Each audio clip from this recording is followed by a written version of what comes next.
টনসিলাইটিসে আক্রান্ত হওয়ার পরে আপনাকে বা আমাকে কি কি সতর্কতা অবলম্বন করতে হবে? সাধারণত দেখা যায় এই টনসিলাইটিসে আক্রান্ত হওয়ার ফলে বা আক্রান্ত হওয়ার পর একজন রোগী কয়েকদিনে সুস্থ হয়ে যায়। যদিও এই টনসিল খুব সহজেই সুস্থ হয়ে যায়, তারপরেও আমাদের কিছু অভ্যাস পরিবর্তন করতে হবে, যেমন খাদ্য অভ্যাসে পরিবর্তন আনতে হবে। এই খাদ্য অভ্যাসে পরিবর্তন আনলে কিছুটা উপকার পাওয়া যায়। এই টনসিলে আক্রান্ত হওয়ার ফলে প্রচুর পরিমাণে শরীরে পানি শূন্যতা দেখা দেয়, যে কারণে প্রচুর পরিমাণে পানি পান করতে হবে। গরম বা কুসুম গরম যে কোনো পানি পান করতে হবে, যেমন হালকা গরম চা, হালকা গরম পানি বা কুসুম গরম পানি, চকোলেট পানীয়, কুসুম গরম পানির সাথে অল্প একটু মধু, এমনকি ঠান্ডা পানি অথবা মিল্কশেক খাওয়া যেতে পারে। তবে এর সময় হালকা কুসুম গরম পানির সাথে একটু আদা মিশিয়ে খেলে ভালো উপকার পাওয়া যায়। এবার আসুন জেনে নিই, আপনি যদি টনসিলাইটিসে আক্রান্ত হয়ে থাকে পানি পান করা যাবে বা পানি পান করতে পারে, তবে অ্যাসিড জাতীয়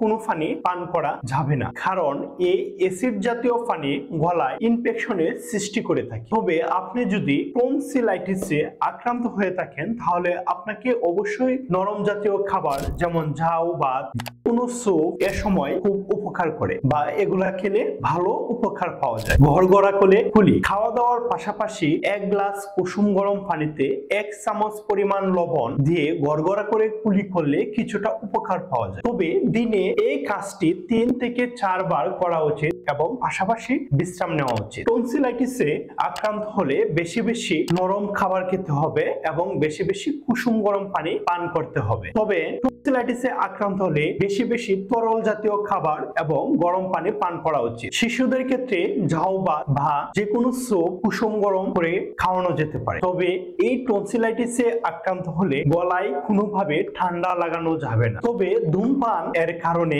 এই টনসিলাইটিসে শিশুরা বেশি আক্রান্ত হয়, তাই আপনি আপনার ফ্যামিলি বা পরিবারে বাচ্চাদের সামনে কখনোই ধূমপান করবেন না। এই টনসিলাইটিসে বা টনসিলেক্টমি অপারেশন, এই টনসিলে অপারেশনের পরে ধূমপানের কারণে অধিক সমস্যা বা জটিলতায় পড়তে পারেন। সুতরাং ধূমপান পরিত্যাগ করতে হবে, ধূমপান ত্যাগ করতে হবে। আপনি 10 দিনের বেশি টনসিলে ব্যথায় ভুগে থাকলে অবশ্যই ডক্টরের সহায়তা নেবেন বা পরামর্শ নেবেন। আপনার রোগের উপর নির্ভর করে আপনাকে চিকিৎসা দিবে। এমনকি টনসিলেক্টমি অপারেশনের মাধ্যমে আপনি সুস্থ হতে পারেন, অথবা এই টনসিলের আরেকটি উপায় হচ্ছে বা সুস্থ হওয়ার উপায় হচ্ছে অপারেশন। অপারেশনের মাধ্যমে আপনি পরিপূর্ণভাবে টনসিল থেকে মুক্তি পেতে পারেন।